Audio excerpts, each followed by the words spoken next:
హోలీ అంటే ఏంటి? తెలుగు ఇంగ్లీష్ హోలీ కాదు, హోలీ పండగ. హోలీ కాదు, రంగులు కాదు. రంగులు బైక్ కనిపిస్తాయి. దాని వెనకున్నటువంటి భావజాలం ఏమిటంటే హోలిక అనే ఒక స్త్రీని కాల్చి చంపిన దినం అది. మళ్ళీ చెప్పనా?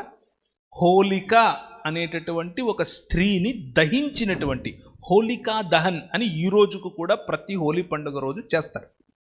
Do you agree with it? ఒక స్త్రీని నడి రోడ్డున కాల్చి చంపడం, కిరసనాయలు పోసి హ్యాపీ హోలీ అని చెప్పగలమా? రంగులు పోయేంత వరకు నో ప్రాబ్లం, కలిసి ఆడేంత వరకు నో ప్రాబ్లం. కానీ ఆ భావజాలంతో నేను ఏకీభవించను. ఎలా చెప్తావు? Be creative in doing that. ఆలోచించి నీ నీ నీ భావజాలాన్ని, నేను దాంతో ఏకీభవించను, కానీ నువ్వు సంతోషంగా ఉండడం నాకు ఇష్టం, నీతో పాటు నేను సంతోషంగా ఉంటాను అని చెప్పే పరిణతి నీలో రావాలి. It's a very thin line.